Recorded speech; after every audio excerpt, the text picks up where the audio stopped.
और देखिए बड़ी खबर है चित्तौड़गढ़ से। यहाँ एक बच्ची की मौत पर हंगामा मचा हुआ है।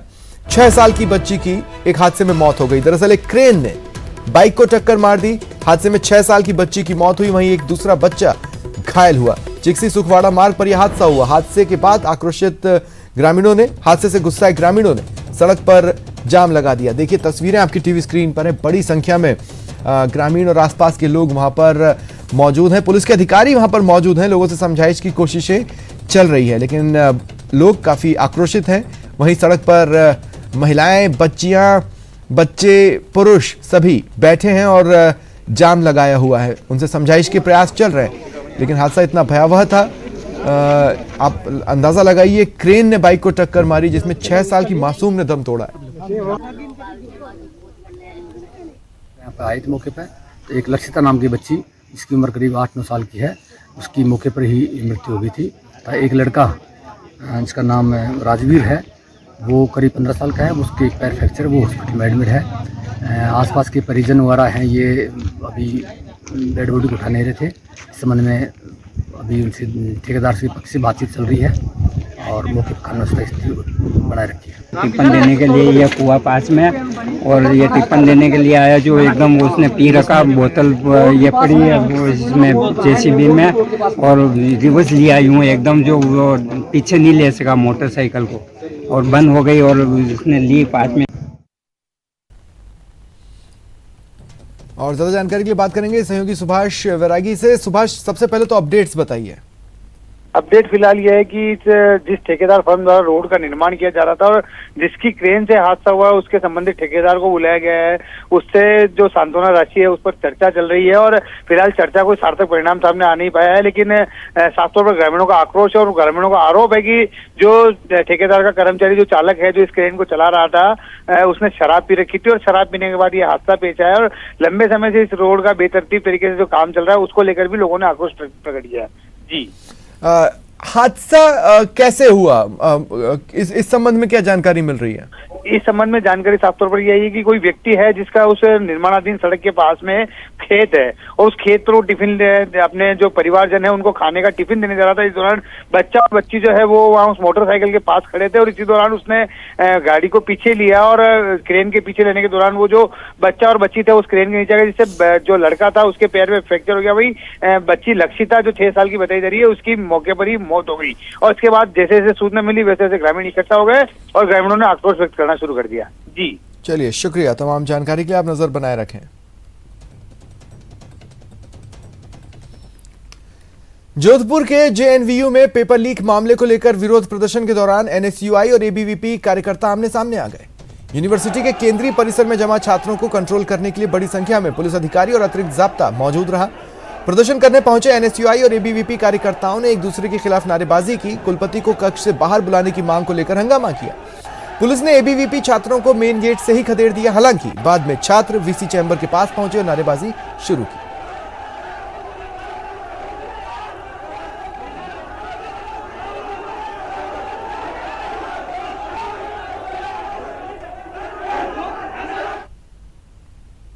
पिछले कुछ समय पहले यहाँ विश्वविद्यालय में हुए बीए फर्स्ट ईयर और बीए फाइनल के पेपर लीक को लेकर एक विशाल धरना प्रदर्शन का आयोजन किया गया। हमें इस बात की ऑथेंटिक न्यूज है कि एबीवीपी का कुछ कार्यकर्ता जो यहाँ मुंह में राम बगल में छुरी की बात करके पहले तो ये कहता है कि पेपर आउट हुए, उनके दोषों को गिरफ्तार करो, वही लोग दोषी है। तो यहाँ बैठे विश्व साहब की अर्थमिता को लेके हमारा ये बड़ा प्रदर्शन है। विश्व साहब को बाहर आके विश्वविद्यालय के जो प्रशासन के हमारे बच्चे हैं उनके मांगे को सुनना चाहिए। अखिल भारतीय विद्यार्थी परिषद जोधपुर विश्वविद्यालय के समस्त कार्यकर्ताओं और छात्र शक्ति ने आज केंद्रीय कार्यालय जयनारायण व्यास विश्वविद्यालय केंद्रीय कार्यालय पर प्रदर्शन किया और विद्यार्थी परिषद की मांग थी। आज 1 महीने को होने को आया है। 1 महीने पहले विद्यार्थी परिषद ने मुद्दा उठाया कि यहाँ पे पेपर लीक हुआ है। जो ग्रेजुएशन के पेपर हुए विश्वविद्यालय द्वारा, प्रशासन द्वारा, भ्रष्टाचारियों द्वारा जो पेपर लीक किया गया, उनके ऊपर कमेटी बनाई गई है, वो भी भ्रष्ट है कमेटी। उसमें कुछ संगठनों के पदाधिकारी कमेटी के अंदर लिप्त है। इस तरह से अगर कमेटी तैयार की गई तो कब स्टूडेंट्स के साथ भला करेगी यूनिवर्सिटी। जोधपुर के जयनारायण व्यास विश्वविद्यालय में पेपर लीक प्रकरण एक बार फिर सुर्खियों में है, जिसको लेकर के एबीवीपी और एनएसयूआई के कार्यकर्ता आज प्रदर्शन के दौरान आमने सामने हुए और आपस में भी भिड़ गए। मौका वस्तु स्थिति को देख पुलिस का भारी जाब्ता यहां तैनात किया गया और कोशिश ये की गई कि छात्रों का जो गुट है आपस में न भिड़ पाए। इसके बावजूद एनएसयूआई के जो छात्र हैं पुलिस को धक्का देकर भीतर प्रवेश कर गए, जबकि एबीवीपी के कार्यकर्ताओं को पुलिस के द्वारा खदेड़ दिया गया। लेकिन मौका पाकर एबीवीपी के कार्यकर्ता भी पुनः प्रवेश कर चुके केंद्रीय परिसर में। केंद्रीय परिसर में लगातार 2 घंटे यह पूरा गतिरोध जारी रहा, जहां पुलिस के ऊपर यह जिम्मेदारी रही कि दोनों ही छात्र संगठन के कार्यकर्ता आपस में कहीं भिड़ ना जाए। वस्तुतः अंतोगत्वा यह बात सामने आई कि एबीवीपी के कार्यकर्ताओं पर एनएसयूआई के द्वारा यह आरोप लगाया गया है कि पेपर लीक प्रकरण में कहीं न कहीं उनके कार्यकर्ताओं की साजिश है। तो वहीं एबीवीपी के द्वारा लगातार यही मांग की जा रही है कि विश्वविद्यालय की ओर से गठित की गई कमेटी उन नामों को सार्वजनिक करे जो कि पेपर लीक प्रकरण में कहीं न कहीं शामिल है। विश्वविद्यालय प्रशासन इस पूरे प्रकरण पर कहीं न कहीं मौन है और कोरे आश्वासन देने की बात कर रहा है। जोधपुर के जयनारायण व्यास विश्वविद्यालय केंद्रीय परिसर से कैमरा पर्सन शेर सिंह के साथ Ranjan Dave, news 18 Rajasthan. Petrol diesel पर प्रदेश में वैट कम करने की मांग को लेकर भाजयुमो ने कोटा सर्किट हाउस से कलेक्ट्रेट तक रैली निकाली। शहर अध्यक्ष सुदर्शन गौतम ने कहा केंद्र सरकार ने एक्साइज ड्यूटी में कमी कर दी है, उसके बाद भी राजस्थान सरकार वैट कम करने को तैयार नहीं। इस वजह से पूरे देश में सबसे ज्यादा पेट्रोल की कीमतें राजस्थान में है।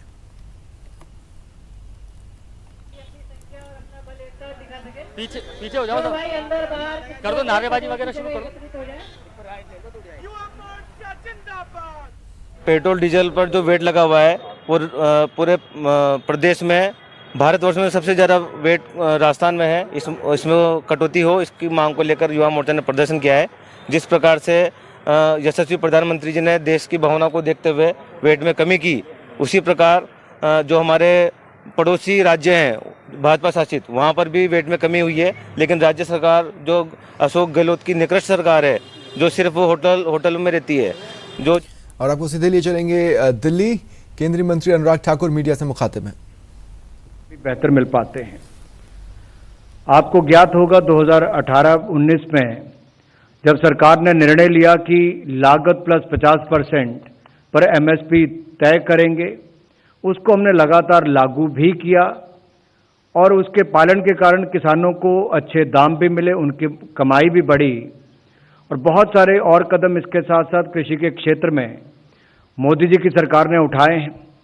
चाहे वो 1 लाख करोड़ रुपए का एग्रीकल्चर इंफ्रास्ट्रक्चर फंड हो या किसान क्रेडिट कार्ड के माध्यम से 16 लाख करोड़ रुपए किसानों को देने की बात हो, कम ब्याज दर पर वो मिलते हैं। यहाँ तक कि पीएम किसान सम्मान निधि जो पिछले कुछ दिन पहले ही एक किस्त जारी माननीय प्रधानमंत्री मोदी जी ने जारी की, उसको मिलाकर लगभग 2 लाख करोड़ रुपए अब तक किसानों के खाते में जा चुका है। दुनिया भर में फर्टिलाइजर के दाम बढ़े, उसके बावजूद 2,10,000 करोड़ की सब्सिडी इस साल हम दे रहे हैं। पिछले साल 1 लाख करोड़ थी, तो इस साल 2,10,000 करोड़ हो गई है, यानी कि दुगनी से ज़्यादा सब्सिडी फर्टिलाइजर पर हुई। लेकिन किसानों पर हमने कोई बोझ नहीं पड़ने दिया है। माइक्रो इरिगेशन स्कीम्स को देश भर में लागू किया गया, पर ड्रॉप मोर क्रॉप की योजना को आगे बढ़ाते हुए नेचुरल फार्मिंग को लगातार बढ़ावा दिया जा रहा है।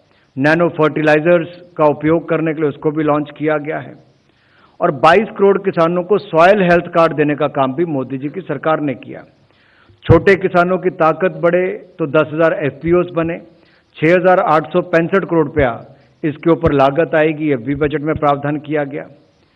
तो खाद्य तेलों की बात करें तो दलहन तेलन की जहां एक और खरीद बढ़ाई है, वहीं पर नॉर्थ ईस्ट के क्षेत्रों में पाम ऑयल को बढ़ावा देने के लिए इसमें भी 11,000 करोड़ रुपए का अलग से प्रावधान किया गया।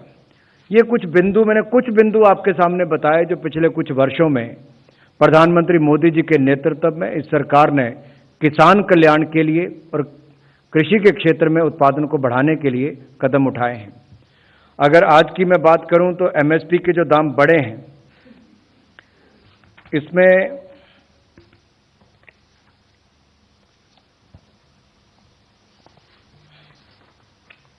तिल की एमएसपी में 523 रुपए की वृद्धि इस साल होगी।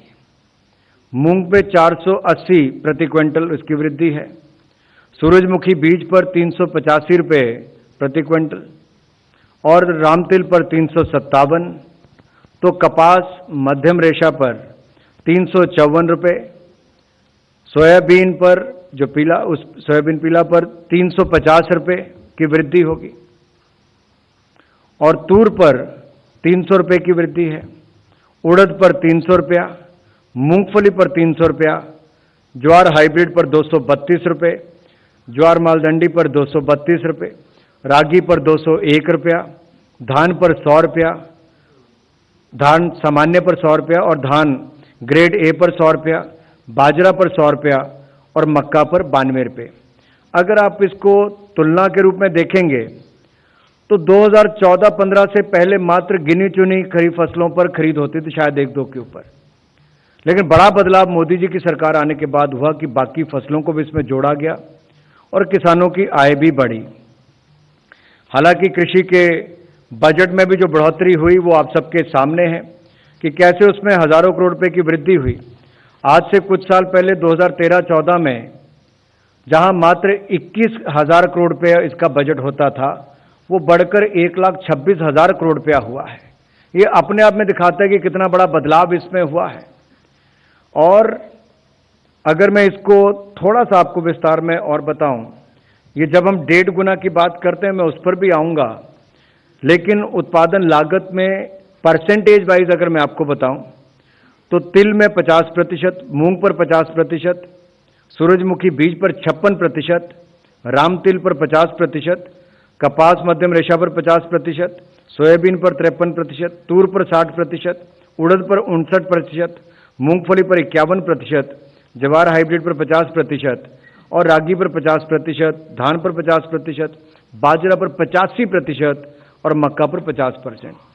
तो 50% से ऊपर ही सारे हैं, लेकिन कुल मिलाकर अगर देखा जाए तो 8 फसलों में तो कम से कम 1.5 गुना है ही।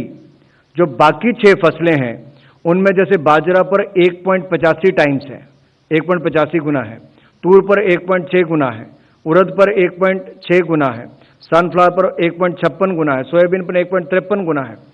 तो कुल मिलाकर इस पे लगातार इसको बढ़ावा देने का काम किया, किसानों की आय भी बढ़ी और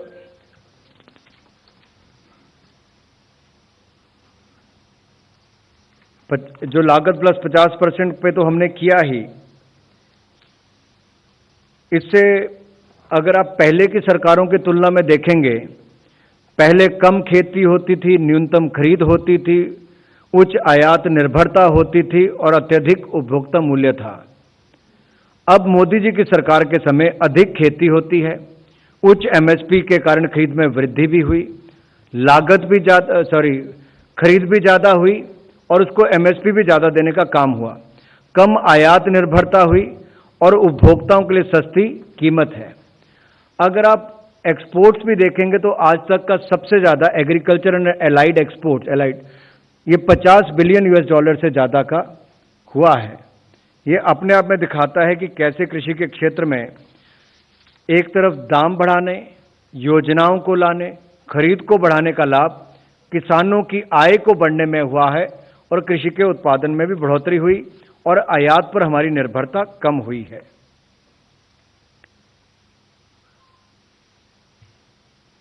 फसल विविधीकरण को प्रोत्साहन देते हुए सरकार ने जहां दलहन, तिलहन और पोषक अनाज फसलों के लिए एमएसपी की दरों में ऐतिहासिक वृद्धि की थी, उसमें आप देख सकते हैं इनसे किसानों की आय में भी वृद्धि हुई है, उनकी खरीद भी कई गुना ज़्यादा बढ़ी है। दलहन तिलहन के एमएसपी बढ़ाने से मिले प्रोत्साहन के फलस्वरूप 2018-19 में उत्पादन जो 220 लाख मीट्रिक टन था वो बढ़कर 277 लाख मीट्रिक टन मात्र 2.5-3 वर्षों में हो गया है। और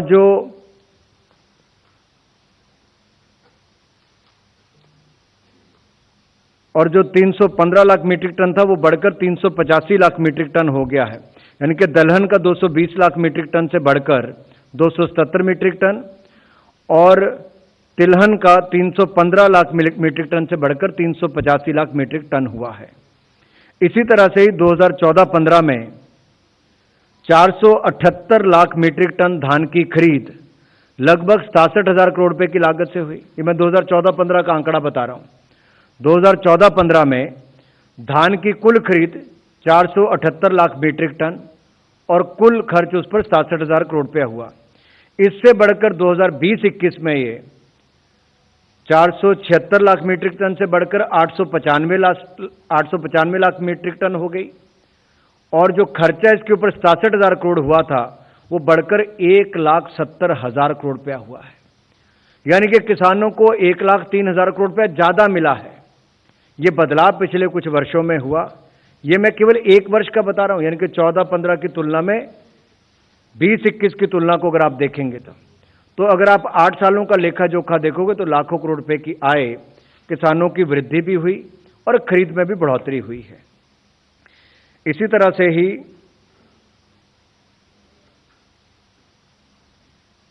बाकी दाम मैंने आपको बता दिए। अगर आप तुलना चाहोगे तो मैं आप 2014-15 की तुलना से लेकर अब क्या दाम हुए हैं मैं वो भी आपके अगर चाहो तो जानकारी के लिए बता दूं।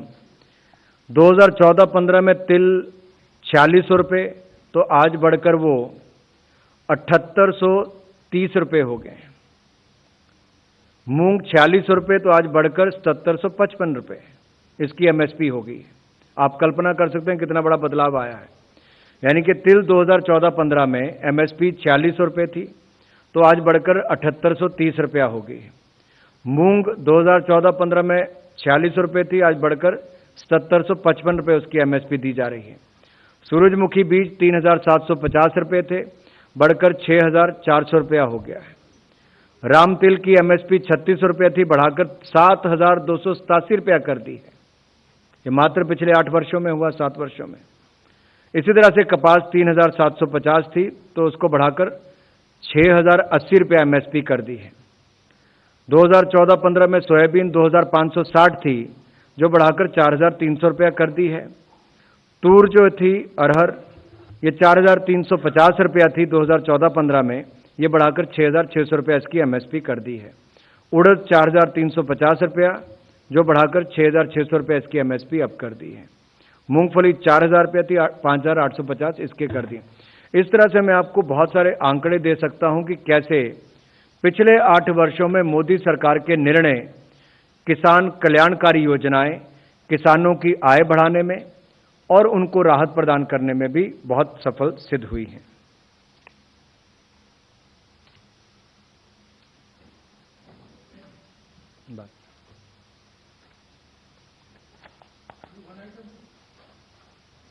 एक ही आइटम से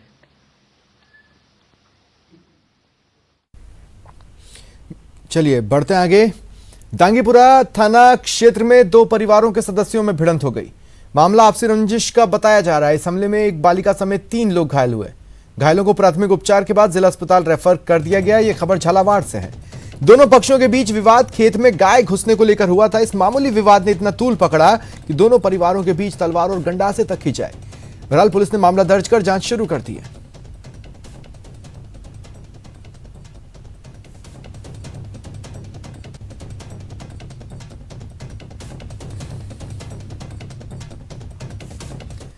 टोंक के देवली थाना क्षेत्र में एक महिला को घर में बंधक बनाकर मारपीट का मामला सामने आया है। वीडियो में महिला को बुरी तरह पीटा जा रहा है, ये दिख रहा है। पीड़ित ने थाने में मामला दर्ज कराया। पुलिस ने 2 लोगों को गिरफ्तार किया। बताया जा रहा है पीड़ित महिला कुम्हार के घर मटकी लेने गई थी। वहां से लौटते वक्त आधा दर्जन महिला और पुरुषों ने उसे घेर लिया। इसके बाद उसे बंदी बनाकर पीटा गया। पुलिस की जांच जारी है।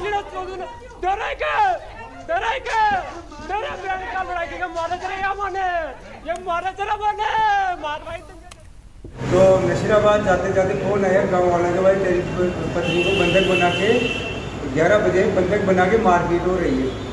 11 बजे फोन है, 12 बजे में तेरी फोन है। तो जब मैंने गांव वालों को किया भाई आप बताओ कैसे क्या मामला हुआ है। उन्होंने कहा भाई एक 20 लाल कुमार के घर पर मटकी लेने आई थी, जिसको रास्ते से रोड जा रही है, रास्ते से उठा के खींच के ले गए शीतलाल, रामराज और वो कानू और धर्मराज। एसीबी ने श्रीगंगानगर के लखा हाकम ग्राम पंचायत के ग्राम विकास अधिकारी सुरेश मीणा को 10,000 रुपए की घूस लेते रंगे हाथों पकड़ा। सुरेश मीणा के खिलाफ 3 प्लॉटों के पट्टा नवीनीकरण और इंतकाल दर्ज करने की एवज में 15,000 रुपए की रिश्वत मांगे जाने की शिकायत दर्ज कराई गई थी। सत्यापन के बाद एसीबी ने जाल बिछाया और आरोपी को 10,000 की घूस लेते पकड़ा। आरोपी सुरेश मीणा जयपुर के मुरलीपुरा क्षेत्र का रहने वाला है। सुरेश मीणा के आवास की सघन तलाशी ली जा रही है।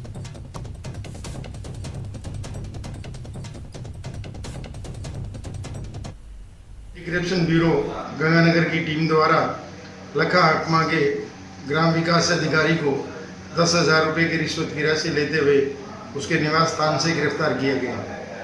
ग्राम विकास अधिकारी द्वारा परिवादी किशन लाल वर्मा के गांव के 3 प्लाट के पट्टों के एवज में 15,000 रुपये रिश्वत की मांग नवीनीकरण करने के लिए की गई व इंतकाल दर्ज करने के लिए की गई।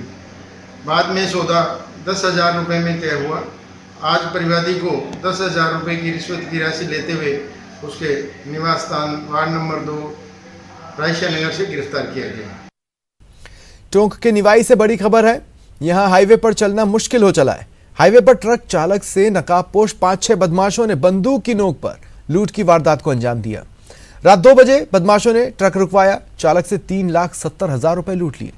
पीड़ित ट्रक में मुर्गे भरकर टोंक से जयपुर की तरफ जा रहा था। इसी दौरान हाईवे पर मोटुका के पास 3 बाइक सवार 5-6 बदमाशों ने लूट की वारदात को अंजाम दिया।